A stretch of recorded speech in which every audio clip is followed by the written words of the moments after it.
It was a cold and dark night in the Alaskan wilderness, and the wind was howling through the trees.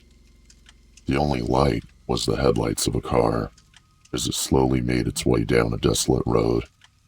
Inside the car were three friends, Jake, Sarah, and Michael, on their way back to the city after a camping weekend. As they drove, they saw a figure on the side of the road. It was a hitchhiker, his thumb outstretched in the hopes of getting a ride. The friends debated for a moment, but eventually, they decided to pick him up. After all, it was freezing outside, and they figured they could use the company. The hitchhiker was a man in his late 40s, with a rough-looking beard and an old backpack slung over his shoulder. He got into the back seat and thanked the friends for picking him up. They exchanged some pleasantries, and then the car fell silent. As they drove, Sarah started to feel uneasy. There was something off about the hitchhiker. Something wrong. She tried to shake the feeling, but it persisted. Suddenly, there was a loud bang, and the cart jolted to a stop. Jake quickly got out to check what was wrong, and he couldn't see anything. Michael and Sarah stayed in the car. That's when they heard it, a low, guttural growling coming from the back seat. The hitchhiker had turned around, his eyes wild and bloodshot, his mouth twisted into a snarl. The friends were terrified, and they tried to get out of the car, but the hitchhiker was too fast. He grabbed Sarah by the hair, pulling her back into the car. Jake and Michael tried to pull her free, but the hitchhiker was too strong.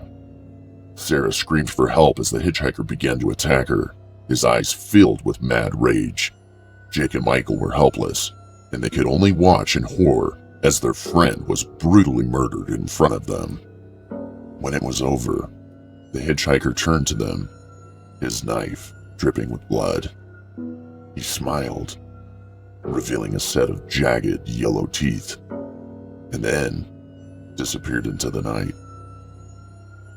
The friends were traumatized by what had happened and never forgot the terror they felt that night. They went to the police, but there was no trace of the hitchhiker, and the case went cold. Years later, the two friends went back to the same spot where they had picked up the hitchhiker. They wanted to see if they could find any clues, any evidence of what had happened that night.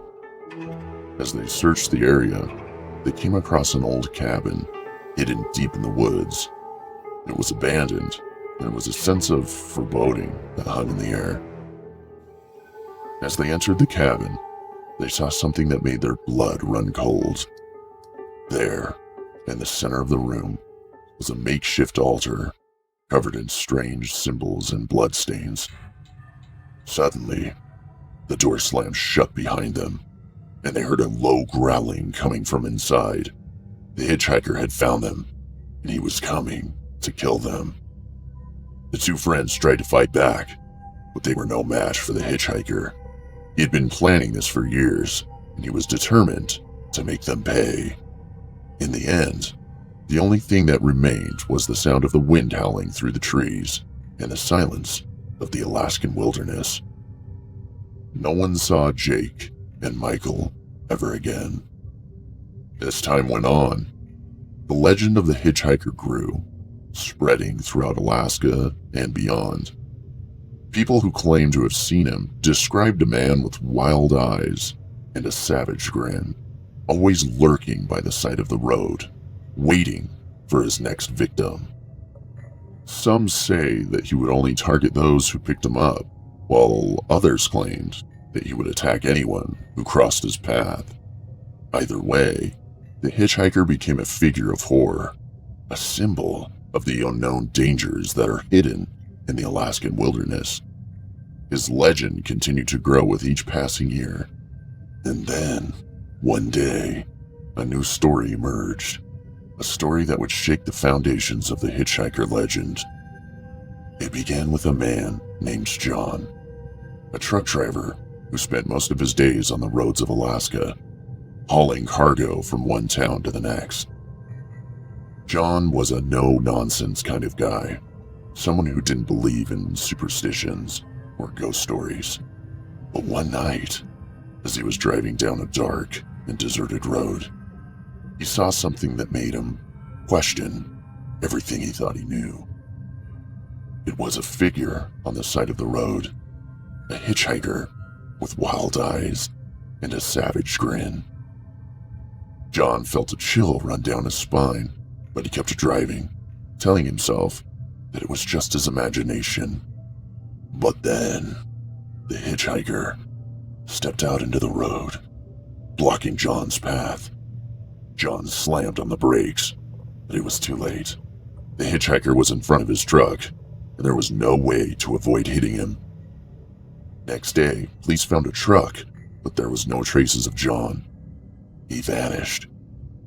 There were rumors of a group of hunters who had stumbled across an abandoned cabin deep in the woods, a cabin that was covered in strange symbols and bloodstains.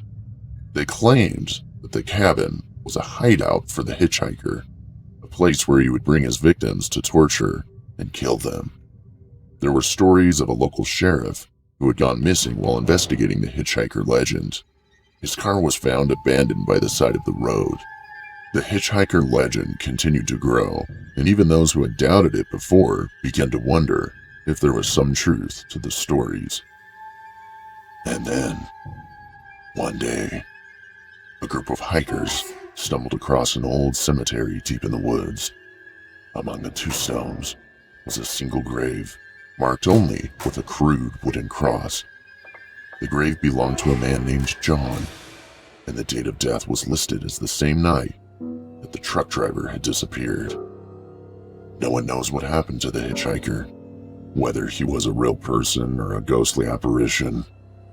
But one thing is certain, his legend will continue to haunt the Alaskan wilderness for generations to come.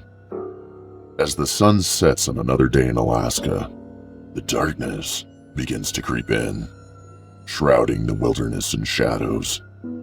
The wind whispers through the trees, and the sound of distant howls echoes through the night. And somewhere out there, in the heart of the wilderness, the hitchhiker waits, ready to strike at any moment. So if you find yourself driving down a lonely road in the dead of night, keep your eyes peeled, and whatever you do, don't pick up any hitchhikers. Thank you for listening to our story. We hope it gave you a good scare. If you like our story, please like, share, and subscribe to our channel for more spooky stories like this one.